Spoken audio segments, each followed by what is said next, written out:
What does it mean to be truly righteous? To never succumb to temptation, or to take a vow of chastity despite constant temptation? Our heroine did not know the answer to this question and preferred never to dwell on it. If it were up to her, she would have chosen the quiet life of a nun. However, destiny had something different in store for her.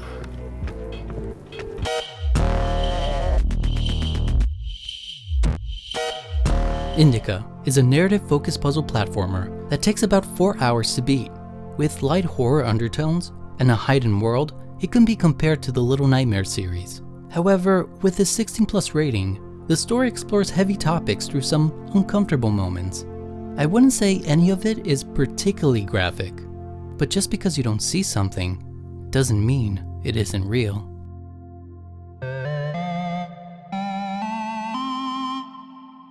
It is late 19th century Russia. Hidden within a mountainside monastery, Indika is struggling to adapt to her life devotion as an Eastern Orthodox nun. The other sisters do not hide their resentment towards our protagonist, believing her to be the bad apple amongst them because of her difficulty following orders and her unnatural outbursts. The girl does have a kind heart, but her mind is tormented by a voice that feeds into her doubts. Indika finds herself plagued by strange visions that distort the world around her, making it difficult to distinguish what is real and what isn't. The origin of her disconcerting condition is unknown. It could be trauma, a troubled mind, or the work of the devil. During the Blessed Sacrament, after suffering another hallucination, Indika knocks down the priest delivering the sermon. As punishment, she is sent to deliver a sealed letter to Father Herman at the Danilov Monastery. As she begins her journey, we encounter a fork in the road. Without knowing the way, we must blindly choose one of the paths. Unsure and unprepared, we carry on, hoping for the best, only to discover that both roads leads to the same destination. There was never a choice. Arriving at the ferry and needing to cross the body of water, Indika asks the conductor for assistance. Recognizing the nun, the man shouts at her through the door in disgust, harassing and ignoring her. Condemned by her reputation, she is left to figure it out by herself. I would like to pause the story for a second, because this is the first puzzle we encounter, and I was genuinely struggling with it. I needed to figure out how to make the ferry carry me across, but pulling the lever and running towards it as it departs was not the answer. I kept sprinting as fast as I could to catch it, completely ignoring the odd pause it makes midway through its route as it arrives. For a brief moment, that pause connects both sides of the dock, allowing me to simply walk across. It felt so obvious once I figured it out, and it made me wonder, why have I perceived it as difficult? It wasn't until I started writing the script that it started to make sense.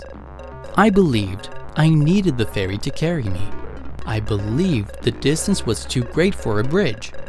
And I couldn't believe that if the ferry stopped in the middle of its route, it would function exactly like one. This had to be some kind of plot hole left by the developers, an oversight to allow for a fun puzzle to exist, because I refuse to believe that the people of this world would build a complex mechanism like a ferry for no reason, and employ a conductor for no reason. Surely somebody would have noticed its futility. Surely somebody would have taken the steps to change it, right? Let us return to the story. Passing through a nearby town, she comes across an aftermath of a terrible accident. A train transporting prisoners has derailed, killing many but allowing numerous criminals to escape. Indika is warned to stay vigilant, but believing this as an opportunity to prove herself, she offers to help the wounded and makes her way to the station where they are gathering. On her way there, she hears screams coming from one of the houses. Indika sneaks inside to investigate, only to find one of the prison guards assaulting a village woman. Shocked by the scene, she accidentally alarms him to her presence. Angered by the interruption, The guard searches for the source of the noise and finds Indika hiding in fear. As he's about to grab her, another guard approaches from behind and knocks him unconscious with the handle of his pistol. Grateful for his help, Indika is now following her savior, Ilya. Noticing the poor state of his bandaged arm, she offers to tend to his injury, but he brushes her off, not wanting to be followed. As a motorcycle arrives at the station, carrying the bodies that they have recovered, Ilya opens fire on it, revealing himself to be one of the escaped fugitives. Attempting to steal the motorcycle, he finds himself unable to start it with only one functioning arm, forcing Indika at gunpoint to drive him to safety.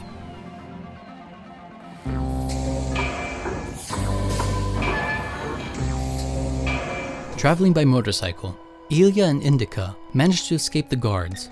Noticing that the fugitive has fallen asleep, she considers abandoning him and continuing her journey alone.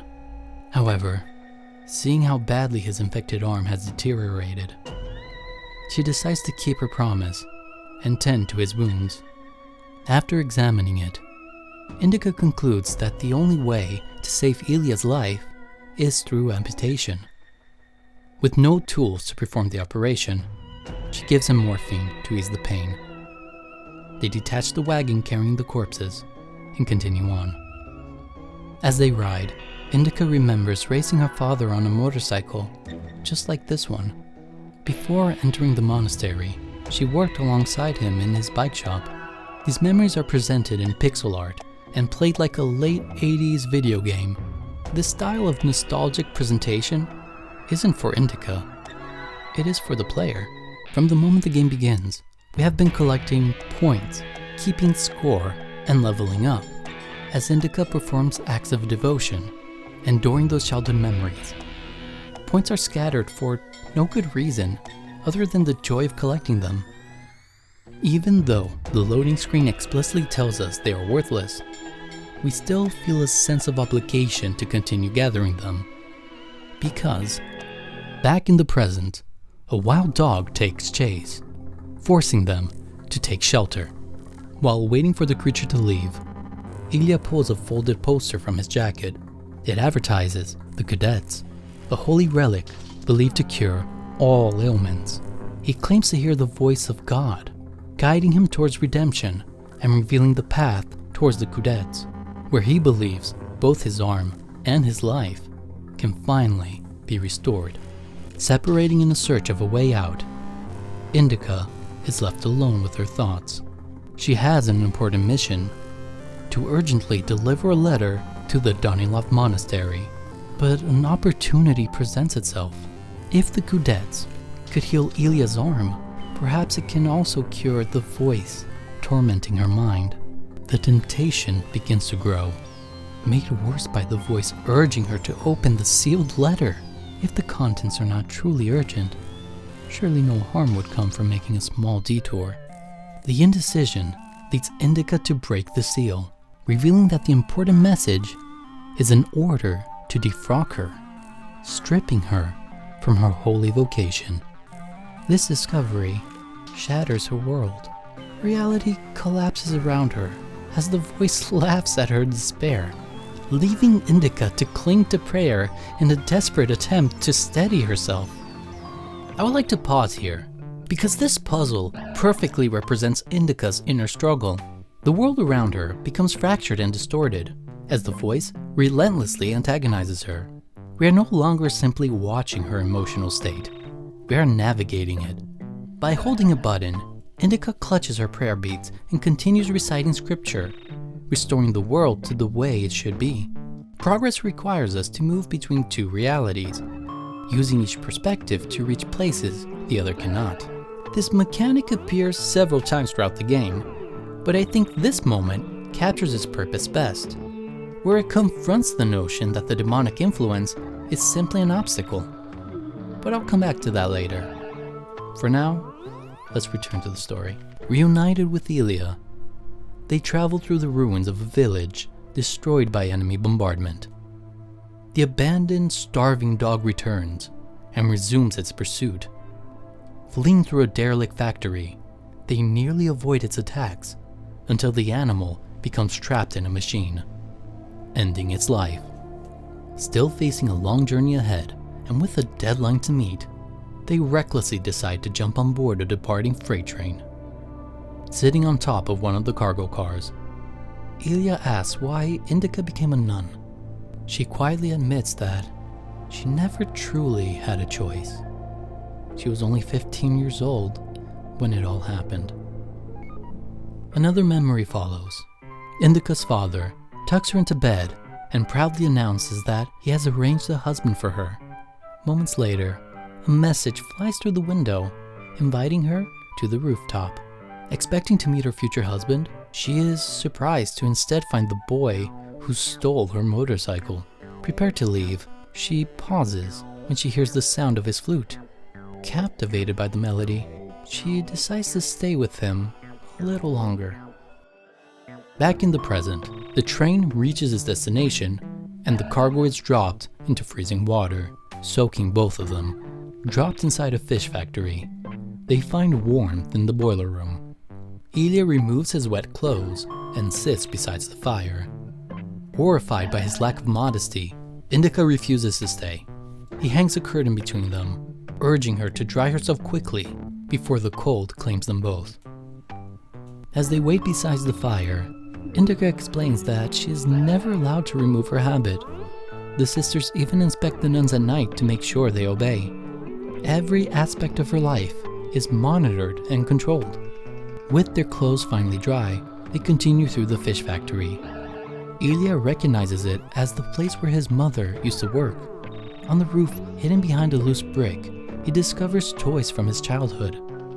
The two sit together for a moment, playing carelessly like children. But suddenly, Ilya collapses. The infection has become life-threatening, and Indika knows there is no longer any choice. Spotting a cutting machine nearby, she slowly drags his unconscious body, deciding to save his life by amputating his arm, despite his objections.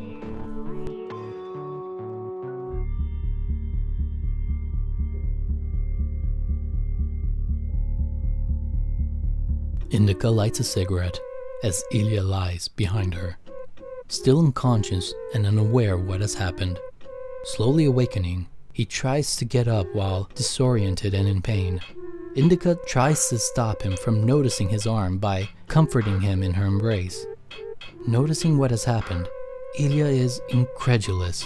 In a state of shock, he begins to search for his arm, while Indika reassures him that it will be alright. Pushing her back, he accuses Indika of disobeying God's plan, purposely taking away his chance for a miracle because of her jealous intent, angrily declaring that God's voice has abandoned him the moment he met Indika. Disgusted by her, he leaves Indika behind, carrying nothing with him but his severed arm. Hurt, alone, and unsure of her actions, Indika is left abandoned in this giant factory. Her only hope now is to find repentance through the grace of the holy item, making haste to see it in time. Wandering aimlessly, the voice continues to torment her, asking uncomfortable questions that she could never truly answer. Did Ilya truly hear the voice of God, or was it merely the infection? Did the morphine silence the voice? Or had Indika become so tainted that even the good Lord couldn't bear to be around her? Throughout this journey, traveling via elevators has been made easier by Ilya's assistance. Indika would ride the lift, while he would control the lever. But alone, this task is now only possible with much difficulty. Unable to utilize the controls once inside the shaft, she is forced to climb the structure around it, slowly and tirelessly, making her way up each level. Reaching the city, Indika is reminded of the stories Ilya told her about this place. This is where he grew up, where he felt comfortable, where everything was familiar to him. A place that Indika has never been. Navigating through the rooftops, she spots Ilya, just standing there with something in his hand. He has stolen her letter. Angered and ashamed, Indika rips it away from him, asking if he has read it. Without a word, they walk together once more, on their way to see the Coudets. This is the last puzzle I'll stop to analyze, but it's important. Indika enters this room with Ilya, but immediately loses sight of him, forcing us to explore the area. Passing through doorways takes us back to the same room, but now rotated on its side. With this shift in perspective, we need to be careful where we step, because falling through a doorway can lead us to our demise. Looking at the ceiling, we find Ilya, waiting for us next to the exit. With only a crate to move around on the floor, this puzzle pushed me to explore the many ways this room can tilt to figure out my way to the ceiling. While pushing the crate from side to side, I started to notice that there's something in here with me. A large dark shape, always out of frame, exiting the room the second I entered it. Standing at the doorframe, the large dark creature stood still, mimicking my movements.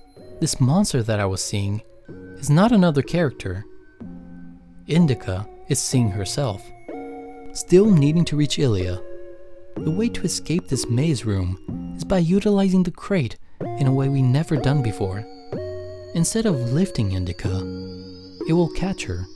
We need to take a leap of faith, dropping from the doorway that killed us before, but now placing the crate in a spot that will keep us from harm.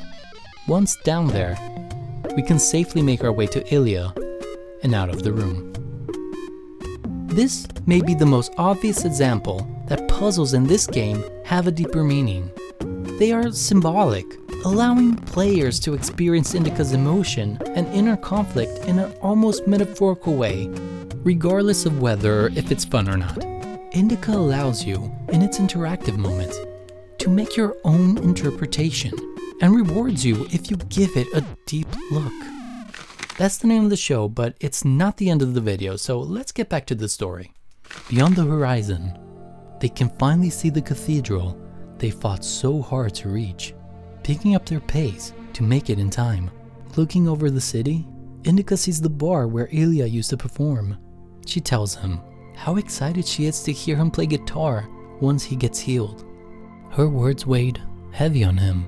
With the moment of truth arriving, Ilya grows even more concerned that the Coudets may not grant him the miracle he desperately needs.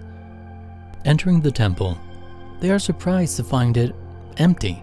Seeing only the priest, Indika asks him about the holy item that can cure all ailments, the Coudets.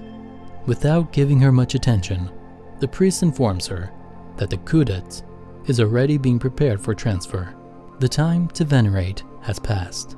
Indika insists that they need its blessing, as it's a matter of life and death. Annoyed by her persistence, the priest tells her they should have arrived earlier, just like everybody else. Now desperate, Indika hopes to find sympathy by sharing their harrowing journey, confiding the priest that Ilya is a fugitive in search for redemption. With a better understanding of the situation, he asks them to wait for a moment and leaves the room. Ilya is beside himself. How could she reveal such a thing? But Indika trusts that he would never break the seal of confession. From the main door, guards rush in at the command of the priest, urging them to arrest the fugitive. In a desperate act, Ilya grabs Indika from behind, pretending to hold her hostage with a knife. Tired of this nonsense happening in a holy place, the priest calls his bluff and grabs Ilya's arm, wrestling him off from Indika. Not wanting the situation to escalate, a guard prepares to shoot Ilya. As he takes aim, Indika panics, pushing the priest away from Ilya. Falling onto the guard, a single shot is fired, causing the priest to perish within the sanctity of the church. Looking for a place to run, Ilya finds the Coudets behind the curtain, still on display. Wanting his miracle now more than ever, he kneels in front of it in an act of veneration. Distressed by what they have done, Indika tries to help him by holding his severed arm back in place as Ilya prays to the holy item. Without a miracle blessing him, he continues to pray, each time more frantically.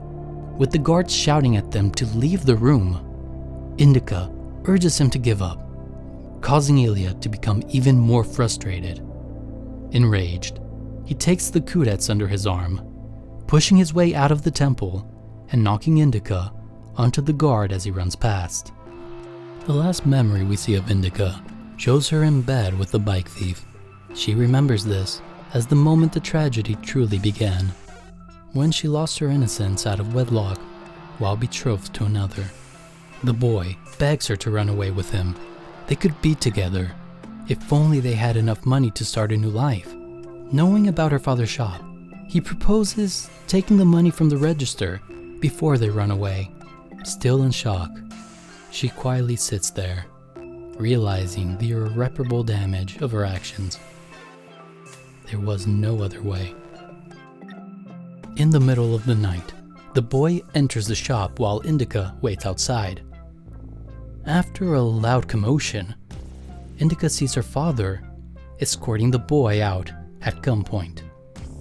Noticing his daughter, he asks her if she had anything to do with this.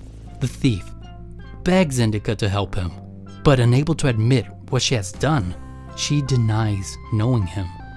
Hearing enough, her father pulls the trigger, executing Indika's first love right in front of her.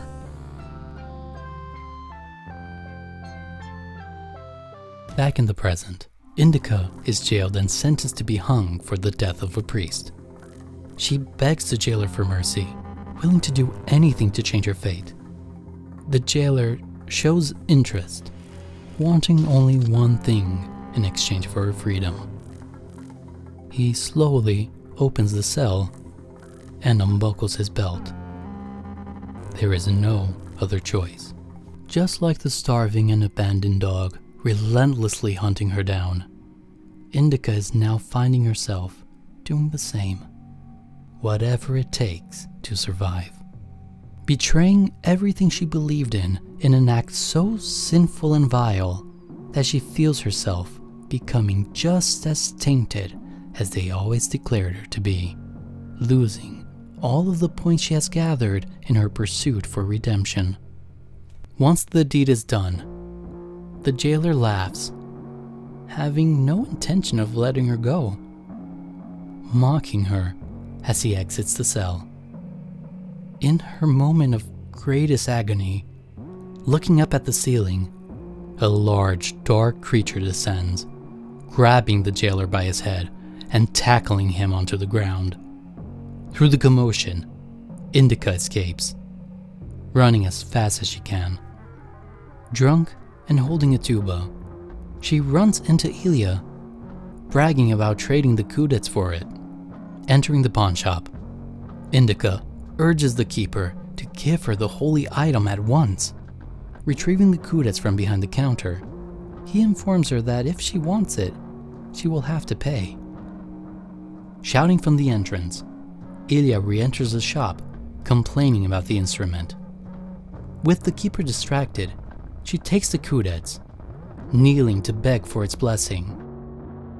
Across from her stands a mirror, but the reflection it casts shows the image of the dark creature.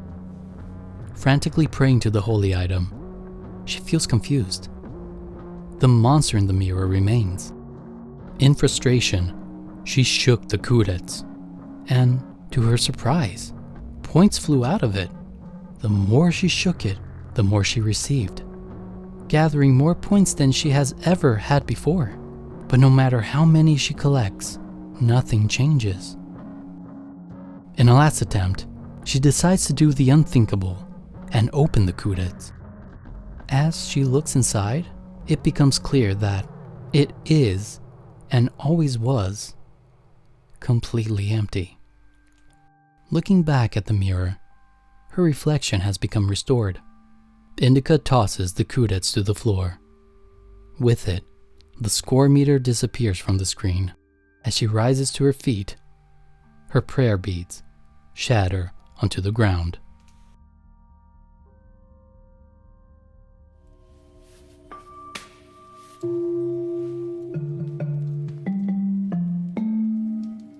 Reflecting on this experience, I found the story to be an analysis of dogmatic belief that branches far beyond religion.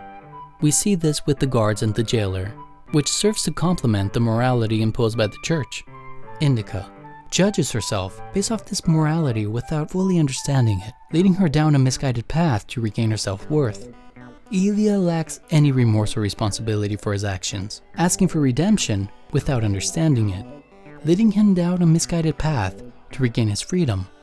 The journey we go through in this game is not a joyful one, but it is intentionally humorous, in a overtly dark way.